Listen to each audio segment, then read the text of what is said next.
Good morning મિત્રો, જય ભોળાનાથ. ભોળાનાથની કૃપા આપ સૌ પર બની રહે. આશા રાખું છું કે આપ સૌ મજામાં હશો. જો આજે હેનેલ માટે બનાવી છે મેગી. મેગી બહુ તો નથી બનાવતી, કોઈક વાર બનાવું. આટા નૂડલ્સ છે, એટલે ઘઉંના લોટની. ઘઉંની ખે ગયું મેગી એમ તો બહુ સારી ના કહેવાય. કોઈ વાર બનાવું આખા મહિનામાં કે કોઈ વાર 15 દિવસે એક વાર. બહુ નથી એને આપતી મેગી. અને ઊભો થા ને બેટા, ઊભો થા. આ તો એની સ્કૂલમાં બેગલેસ ડે, એટલે બેગ લીધા વગર સ્કૂલમાં જવાનું છે.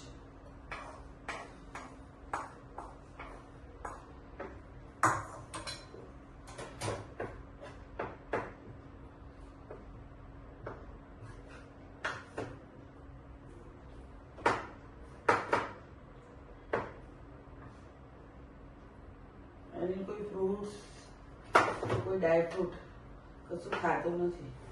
શું કરું? મને તો થોડું ઘણું આપે અને લંચમાં, પણ કોઈ વસ્તુ ખાતું નથી. કોઈ ફ્રૂટ અડતો નથી. દ્રાક્ષ ખાય કોઈ વાર 2-4 દાણા, પછી એ બી એક વાર ખાય, બીજી વાર આપે એટલે નવું હોય ત્યાં સુધી બધું ગમે છે.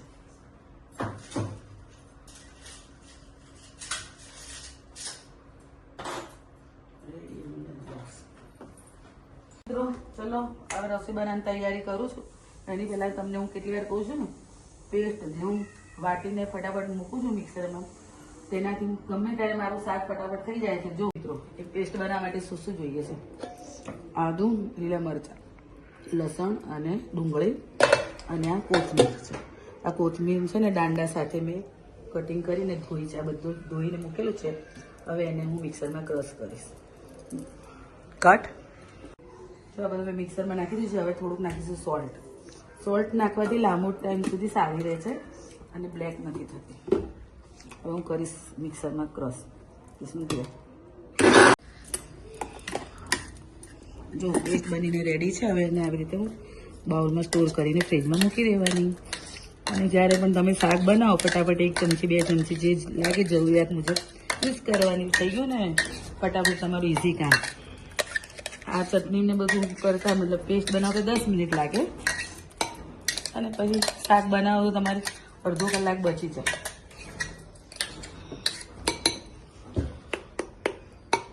ઓકે, સારું. ચાલો હવે બનાવીએ રસોઈ ફટાફટ. બસ ચાલો. હાય મિત્રો, જો મારી ફ્રેન્ડ, મારી બેસ્ટ ફ્રેન્ડ છે, નવસારી રહે છે. નવસારીથી આવી બેસ્ટ એટલે લંગોટિયા ફ્રેન્ડ છે અમે. મેં ના કીધું મારી ફ્રેન્ડની બેબીના મેરેજ છે, એ અમારી બેબીની ફ્રેન્ડ છે.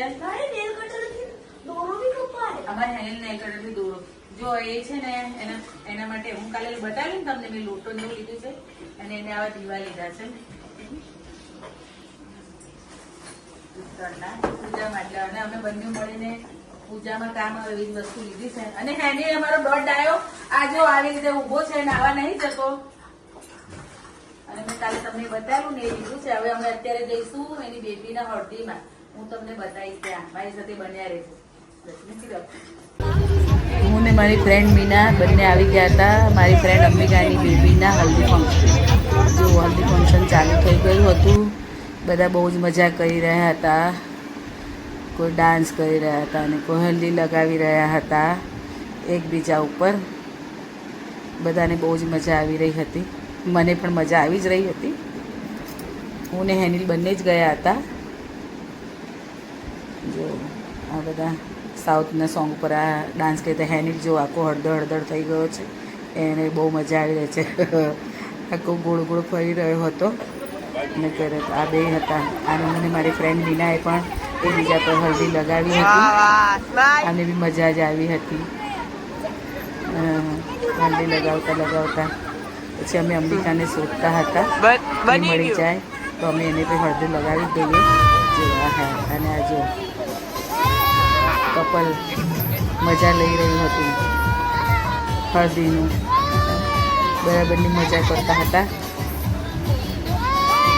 બધાને મજા આવી રહી હતી.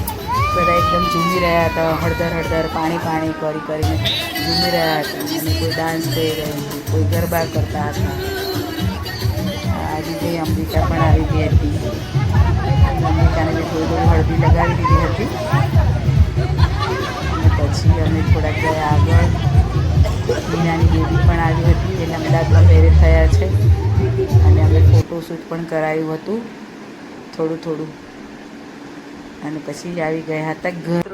જો અમે છે ને હળદરમાંથી ઘરે આવી ગયા મારી ફ્રેન્ડના ત્યાંથી. પછી ઘરે આવીને મીના એને ફેશિયલ કરવું હતું. થોડું કરી આપ્યું મેં. મને આવડે એવું એટલે આવડે જ છે.